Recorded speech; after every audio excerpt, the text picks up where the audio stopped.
What a start to 2024 free agency it was. We've got big movers around the NFL. We've got trades. Kirk Cousins to the Atlanta Falcons, Brian Burns to New York, Wilkins to the Las Vegas Raiders, and a whole bunch of running backs on the move as well. All that and more, the biggest moves in free agency coming at you right now.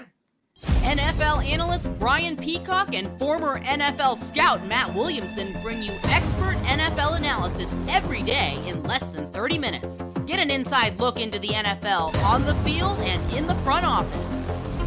With elite breakdowns, next-level analysis, and in-depth information only for the real NFL fans. This is Peacock and Williamson, and it starts now.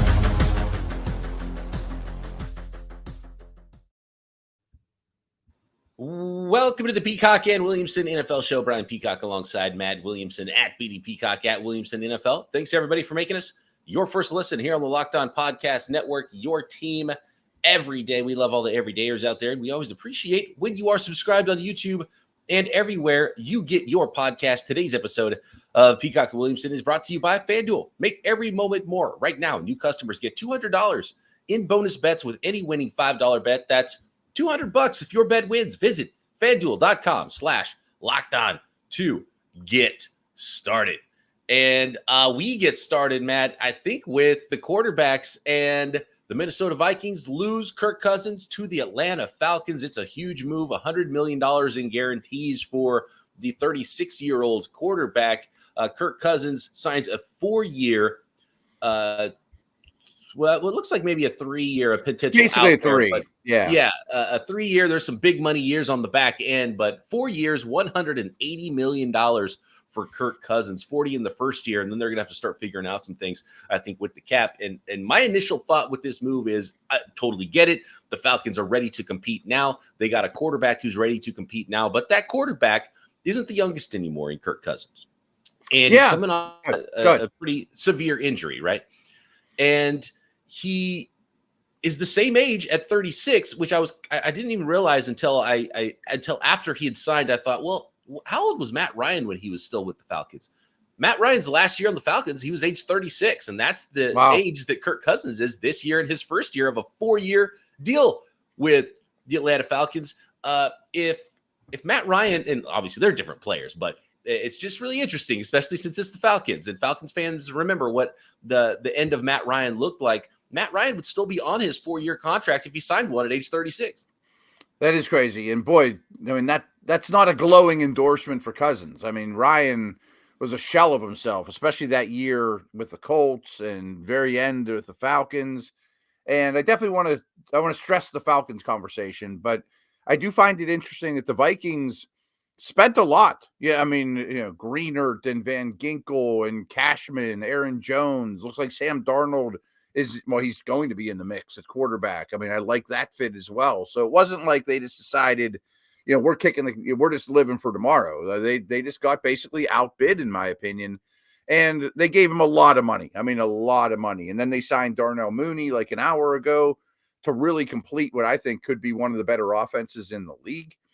So I think everyone knows Arthur Smith went from the Falcons to the Steelers. So I've spent so much extra time studying the Falcons offense and even going back to the Titans. I mean, the whole Arthur Smith, history.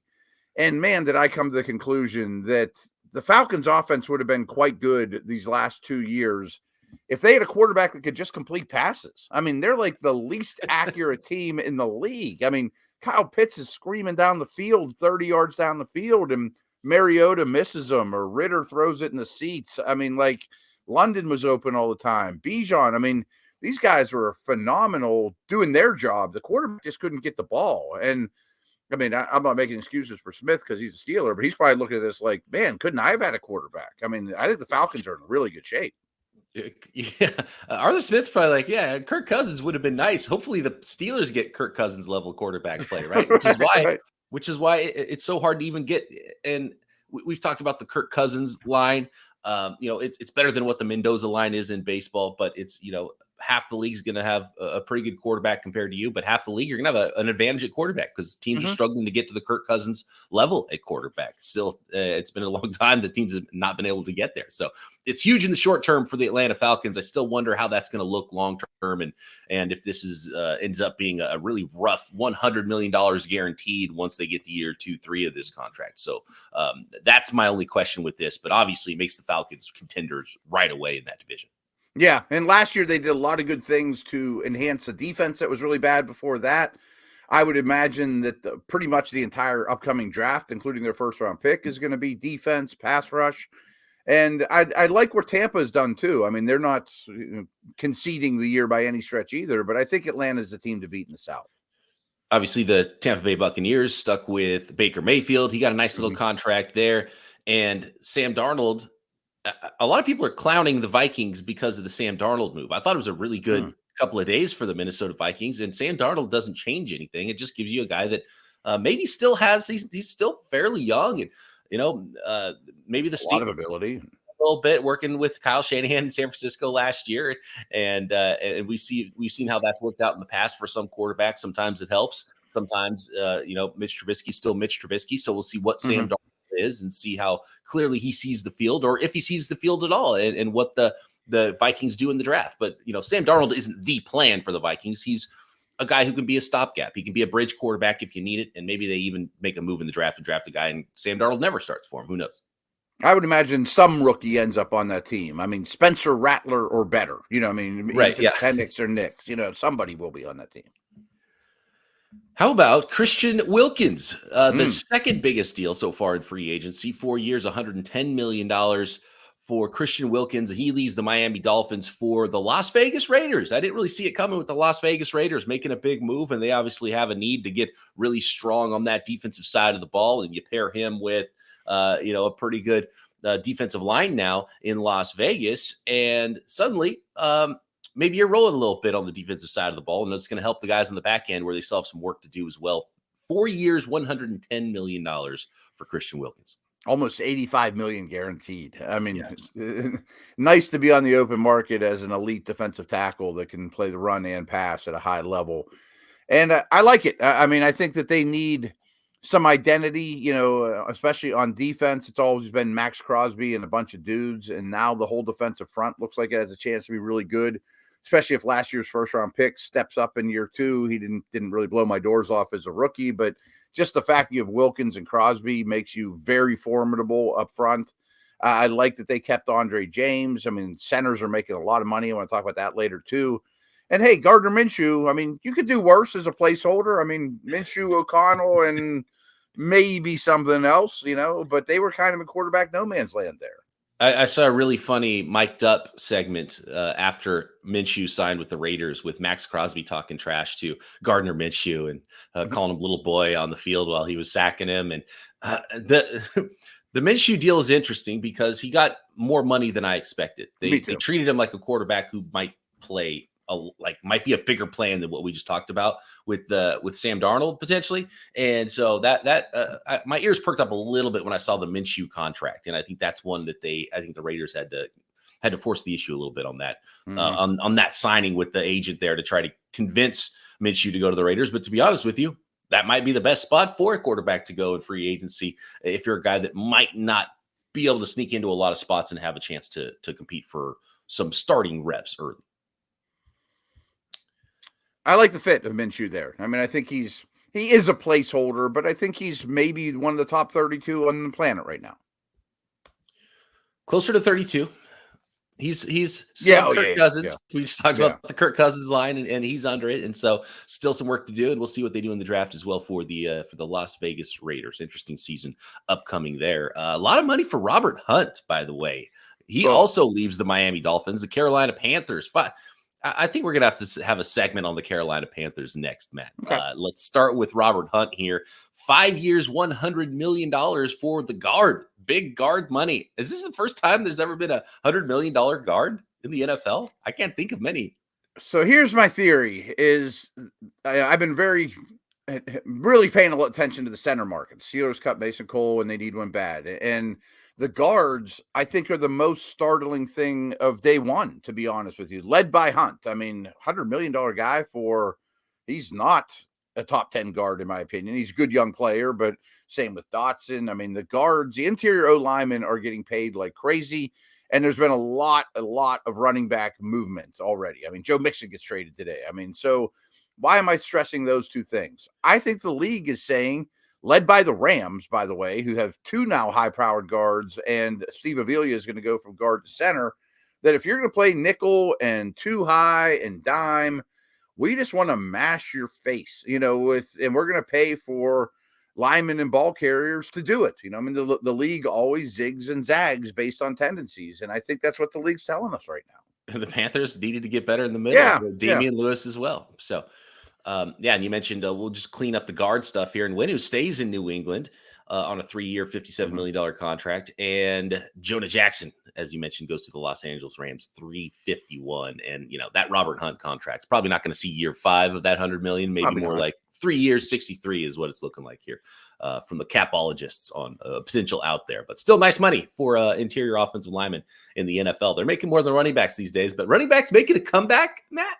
Let's talk Carolina Panthers. Let's talk running backs free agency. I have breaking news on the other side of the read. Here we go. All right. We got breaking news as well. I love it here as we hit the second day of legal tampering before the 2024 offseason officially begins on Wednesday. Next.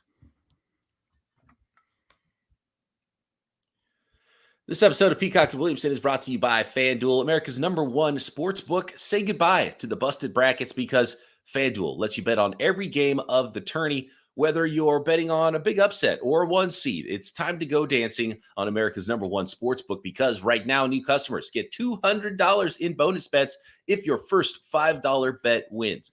That's $200 in bonus bets. And all you need to do is win that first $5 bet. You can use that extra $200 to play point spreads, money lines. You can even pick who's going to win it all in the tourney. And I can't believe it's already tourney time. We're really rolling here into 2024. And you can roll at FanDuel. Just visit FanDuel.com/lockedon and bet on college hoops until they cut down the nets. That is FanDuel.com/lockedon.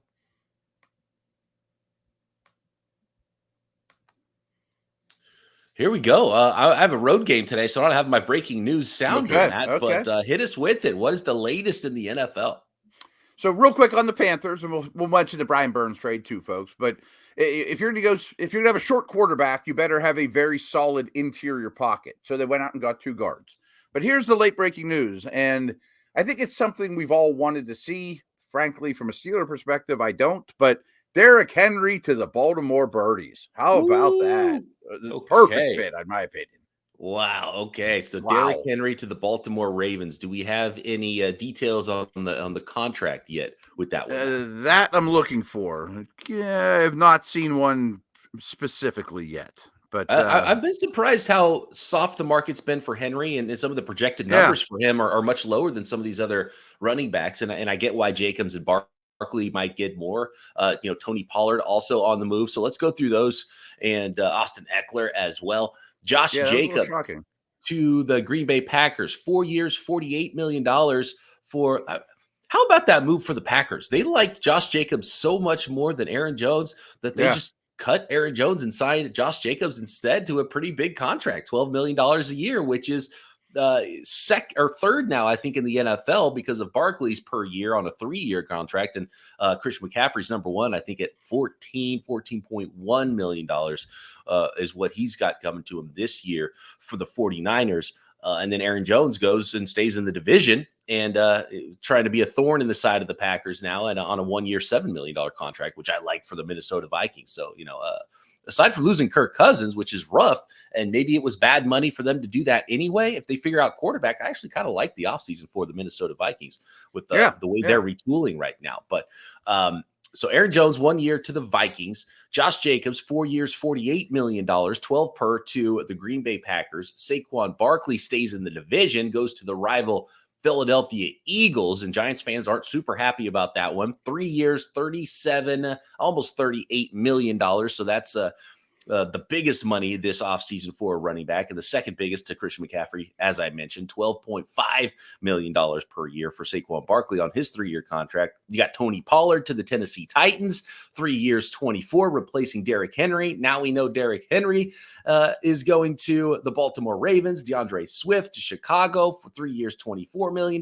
Devin Singletary goes to the Giants to replace Saquon, 3 years, 16 and a half. You got Antonio Gibson to the New England Patriots, 3 years, $11.2 million. And not much of a market for Austin Eckler. I mean, he's too good of a player, Matt. 2 years, 8.3 to the Washington Commanders. Yeah, and my takeaway from this is sort of a reflection also that, running the ball, is going to be more of a precedent, and especially with quarterbacks getting hurt left and right, when you're starting 60 to 70 quarterbacks per year in the league, maybe it's time to lean on the running game a little bit more, things like that. And if you're going to see lighter boxes to take away the big play, we're going to have decent ball carriers. I bet deep down, not to speak for you, but I think some of these teams are going to regret these signings just because the age of Jones, Barkley, Eckler, Pollard. I mean, none of these guys are young. And I also think it's a reflection of this is a very good draft class at the running back position. Well, when you see the money going up crazy at other positions and it's still not at running back, I think that's where I think the Philadelphia Eagles is a perfect example. So right. Saquon Barkley affects the passing game as well as the running game, which is huge if you're going to spend money on a running back. Still only 27 years old for Saquon Barkley. 27 is not young for a running back, but it's still not old. He's not 31. And 3-year contract, he affects the passing game. And at $12 million, and you start seeing what even guards that we just talked about are getting on the free agent market. Yeah. Maybe the market has corrected so much on running backs that it's really not that big of a deal to sign running backs at the top of where the market is for what they could give you in the short term. And for a guy like Saquon Barkley, for when he's on the field, is effective in helping your football team. Still only $26 million in guarantees for a running back. And so I think we're getting close enough in the NFL right now to where the contracts are low enough for running backs that it's okay to spend a little bit on running back in free agency. And maybe it's a better idea to do that and go sign Saquon Barkley for, 3 years, 37, right? $12.5 million for Saquon Barkley and not go high in the draft. I think I would go free agency, as crazy as it is, at running backs rather than drafting a super early running back, just because it's not going to hamstring you if Saquon Barkley only plays one good year for you, because of the numbers just aren't crazy like that, or at other positions just not going up. I see what you're saying. I mean, the age thing worried me. The wear and tear of some of this group collectively worried me. But as we talk through that, the numbers really aren't that bad. And I do think the market's correcting itself a little bit. It used to be so harsh on running backs. Mama, don't let your kid be a running back. Yeah. And also these guys, can pass protect. Like I can throw them in week 1. And I think there's some value to that. Yeah, Josh Jacobs can help out in the passing game. Yeah, and look, the Barkley's way ahead in those guarantees as well. It's basically only 1 year is guaranteed for Josh Jacobs. He's got $12.5 million guaranteed on $12 million per year contract. So they could be out in 1 year, $14.8 million, basically all in completely, even though it's a 4-year, $48 million contract. And you look at Austin Eckler is just a great example. He's, it's 1 year, $4 million. There's no guarantees for that second year. So these are actually not bad contracts at all. The Saquon one has the most guarantees by far, but he's, the most dynamic of the group as well. And if the Philadelphia Eagles are spending on running backs, it's probably telling you that the analytics line up with, at some point their prices come down enough to where it's not going to hurt you if you're spending money on a running back that might not last through the end of the contract. So my last note on that, and it just kind of dawned on me because I said the same thing yesterday about DeAndre Swift, is I also condone having a reliable running back more so for teams that are going to have a rookie quarterback. And, the Vikings might have a rookie quarterback. The Commanders definitely are going to have a rookie quarterback. The Bears, as I mentioned, the Patriots signed Antonio Gibson. So having some reliability there for short throws, easy completions, as well as not blowing protections. I think there's more value to that. In fact, I'm looking at all these running back contracts again. they're literally all 1-year contracts potentially, they basically except are. for Saquon, which is pretty wild how they've even though there's a lot of money thrown out there and a lot of signings with those running backs, the numbers are coming in a little bit lighter, which is the case to all this. Remember, you got to look at the structure to all these deals because they look huge. And it's like, well, wait a second. How come in year 3 it's a $60 million base salary? I don't think he's going to see that one, right, when it comes to some of these signings. And so that's what we're seeing around the NFL and free agency. And that's why players want to get as much as they can when they can, because the team can cut you too with the structure of these contracts. It's fascinating. Aaron Jones just found it out, right? Right. But yeah, exactly.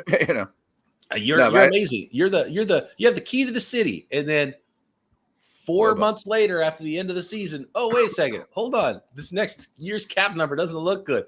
You want to restructure? You want to take a pay cut? Nope. All right. Hit the streets. You're out. Yep. Seen it all around the league. Let's talk Carolina Panthers next. Some wild movement and probably some disappointed Carolina Panthers fans who were probably shopping at a certain store thinking they had a couple of first-round picks in their pocket for Brian Burns and might have to go to the bargain outlet instead with what the Panthers ended up getting versus what they could have gotten. So let's talk Carolina Panthers and what they're trying to do there and build in Carolina next. This episode of Peacock Williamson is brought to you by BetterHelp Online Therapy. A lot of us spend our lives wishing we had more time. I know I got some family stuff going on, and it really hits you hard, and you realize how important it is to have time and spend time with things that are important in your life. And sometimes you don't even know what that is, and you need to find what that is. And if time was unlimited, how would you use it? The best way to squeeze that special thing into your schedule is to know what's important to you and make it a priority. Therapy can help you find what matters to you so you can do more of it. If you're thinking of starting therapy, give BetterHelp a try. It's entirely online. It's designed to be convenient, flexible, and suited to your schedule. Just fill out a brief questionnaire, get matched with a licensed therapist, and switch therapists at any time for no additional charge. Learn to make time for what makes you happy with BetterHelp. Visit BetterHelp.com/lockedon today and get 10% off your first month. That's BetterHelp.com. HELP. BetterHelp.com/lockedon.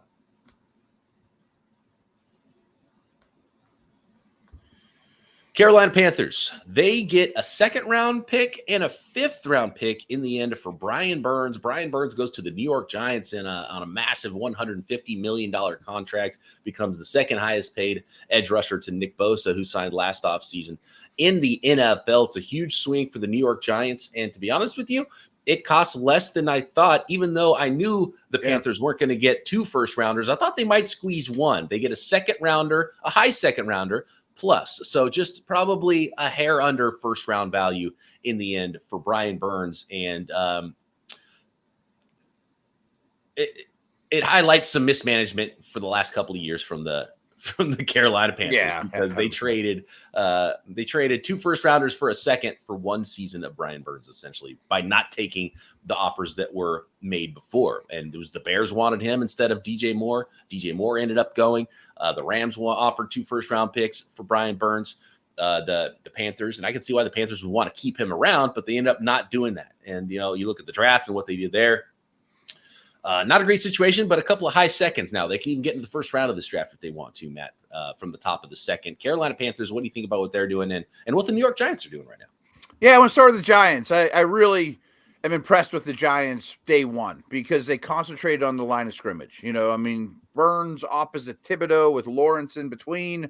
Okay. That is a legit front. You're cooking. And the back 7's not bad. And then I love the signing of Illuminor and Ryan. Their offensive line has been obvious holes. And now I think that it's complete. I think it sets them up to potentially even draft a quarterback with their 1st-round pick. Otherwise, I think you grab a receiver and you're very happy. And, maybe it's McCarthy, maybe it's Rome Odunze, or one of those type of guys. And I like where they're at. I think it's pretty clear, and this was overdue, and I give them credit for it, that Carolina is turning their offseason with what they have, in their bag into offensive stuff. We mentioned both guards. I would think that one of these picks or maybe this happens by the time people listen to it, but does Brian Burns turn into T. Higgins? You know what I mean? Or Deontay Johnson or Brandon Ayuk or somebody out there that's a legit receiver. I could see something along those lines. Yeah, I didn't think about the know. flipping aspect of one of those picks. They could spend one of those seconds on a rookie receiver and then trade the other one for a veteran receiver and double dip there at that position. They got Jonathan Mingo last year as a rookie, and so a lot of opportunities to do a lot of things. There's probably going to be a really good offensive lineman at that portion of the draft too, in the high second round, and this really deep and top heavy offensive line class. And the Giants are fascinating. They're sitting at pick 6. They could go quarterback. They could go wide receiver because that's still a big need for them. And they could even probably this is them telling us that they're obviously not going to take a defensive player and they're not going to take an offensive lineman probably at pick 6. I would. So it comes down to offense, wide receiver or quarterback. And maybe it's just a matter of, okay, does someone jump in front of us for JJ McCarthy? Cool. We get neighbors. And if McCarthy falls to us, maybe we draft him. Works out great. 6. Yeah. No, I like where they're sitting. I mean, it's not hard to come up with 6 quarterbacks and or receivers you'd be very happy with.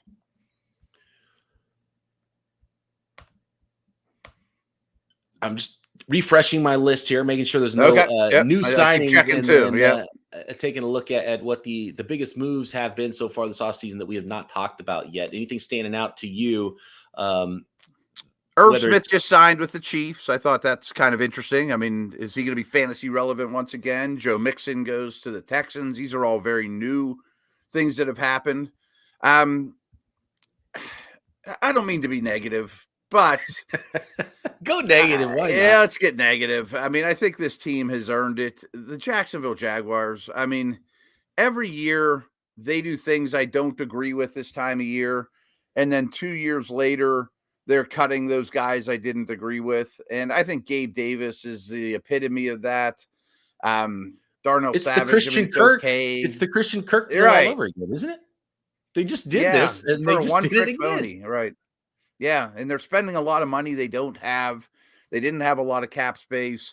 I think that's also true for the Chargers and Dolphins. Some of these teams that are really up against it are maxing out their credit cards, which, hey, I get it. Win today. But I do think it's easy to get excited. I'm not just picking on the Jags. This is kind of a league-wide thing. Is we see it year after year that there's probably more mistakes on day one than there are bargains. You know, when we look back in hindsight, and I think it's pretty easy to see some of them. It is important to remember the team that wins the offseason rarely wins the season. Yes, and it's sort of like the old Washington football team award. And for so many years, they would do big splashes and it would never work out. Recently, I think there has been a little bit more success for teams supplementing. At least you have to have a core first. You can't build your core in free agency. And it's true in almost any sport, unless you're landing, LeBron in the NBA or something like that. You have to, it has to supplement the core of players that you already have. So it's really hard to build it through free agency and it's hard to spend. Like if you're the Jacksonville Jaguars, you have to overspend for Christian Kirk. And now it's like, okay, well, now we need another wide receiver to go with Christian Kirk. Well, we got to overspend for Gabriel Davis. And so you end up having 0 number 1 wide receivers, but you're spending a lot of resources to try to get that. And it probably tells me that they're not going to go wide receiver at 17, which is kind of what I thought they might do there. So it'll be interesting to see what the draft plans are for the Jacksonville Jaguars. Now it's 3-year, $39 million, $13 million per year for Gabriel Davis, $24 million of that guaranteed. So essentially it's a 2-year guaranteed contract for Gabriel Davis. They did lose corner Darius Williams. He goes back to the Los Angeles Rams. Darnell Savage goes from Green Bay, the safety, to the Jacksonville Jaguars on the 3-year, $21.7 million contract. I do like the signing of Mitch Morse, though, for the Jacksonville Jaguars. I do too. Center after he was cut by Buffalo. Short term, $5 million per 2 years, $10 million. Yeah, I mean, I don't dislike all their deals. It's just they're always super active this time of year, and rarely does it work out, and they're doing the exact same things. One other team I wanted to bring up, and it's not earth-shattering, but it's kind of like the Panthers, where I'm happy the Patriots are really concentrating on offense. I love the Brissett signing. Of course, he's probably a placeholder, but he's been one of my faves. Bring back Bourne, Antonio Gibson, bring back Henry, bring back Owenahu. Chuks Okorafor is a suitable right tackle. Like, that's not an embarrassing start, because I think they've been embarrassing on offense lately. I still think they should have waited 24 hours on Mac Jones. I don't get the Mac Jones trade to the Jaguars, especially, and I don't really get it from the Jaguars' perspective. But, you get a cheapish for a 6th-rounder backup quarterback, which is fine for them, but it's bad for Mac Jones. And New England couldn't have flipped Mac Jones to Denver for Jerry Jeudy. Right. Or wait the for contract, wait for the Vikings to miss out on Kirk Cousins. Literally, just wait 24 hours, and then maybe the Vikings call you and offer a 5th instead of a 6th. What's a rush? If you're the Vikings, would you rather have a day 3 pick for a cheaper quarterback stopgap for a year, or spend $10 million on Sam Darnold? And so that. Obviously, a lot of work needs to be done with New England, but keeping Onwenu, the offensive lineman, guard, tackle, wherever he's going to end up playing, most likely guard, is a nice move there. They got Chooks from Pittsburgh, at tackle as well. Yeah. It's a slow build for the New England Patriots, and clearly, I think they're setting up to draft a quarterback in number 3. Yeah, I'm open to the idea that you take Harrison at 3 and Penix in the top of the 2nd round, or probably vice versa. But then all of a sudden you have Stevenson and the line's starting to look okay. I get it, at least, So the Patriots signed 1-year stopgap veteran quarterback Jacoby Brissett, who they are very familiar with. 1 year, $8 million. They signed 2 offensive linemen. They signed a running back. They re-upped one of their wide receivers and one of their tight ends. They're building around a quarterback. That's a rookie quarterback landing spot. They're building a nest. I always talk about building a nest for a rookie quarterback. The Patriots are building a nest. I don't think there's any draft plan that's more clear than what the Patriots are doing right now. Yep. And finally, the Panthers are building a nest a year too late, but you can see what these teams are doing. And even Tennessee, for a young quarterback with Levis, they're building a better nest for him. And real quick, I know we're up against it, but the Henry deal was 2 years, $16 million, $9 million guaranteed in Baltimore. So 1 year, $9 million contract. Yeah, exactly. That's potentially, but that's fine money for what Derrick Henry can do, and that fit with Baltimore. We've already talked about that fit. We thought was great for Derrick Henry. We thought maybe he'd get traded there at the deadline. Fantastic. I love it, Derrick Henry. So a little resurgence, little mini comeback for running backs this offseason. Yeah, absolutely. And maybe next week we'll talk about the fantasy ramifications. Would you rather have Eckler or Barkley or Henry or, all these guys? It's sorting it out. I think will be fun this offseason too. And there might not be a running back in the top, I don't know, it's 50, 100 picks in the draft too, which I think is part of this, where teams are like, well, there's not really anybody to draft if you want to draft a guy high. So let's go to the free agent market at running back. Yeah. Even Gus Edwards for Harbaugh is a great fit. 4 yards in a cloud of dust over and over and over. Couldn't have got a different guy. You go from the undersized, pass catching back in Austin Eckler to Gus Edwards. They're going to play tight end. Yeah. They're going to play a certain brand of football in Los Angeles. That's learned a lot yesterday. Absolutely. Thanks, everybody, for making us your first listen. Make sure you are subscribed on YouTube and everywhere you get your podcasts. Of course, there's going to be more signings, still some big-name free agents out there, and draft coverage every day throughout the offseason. We've got you covered right here. Peacock and Williamson.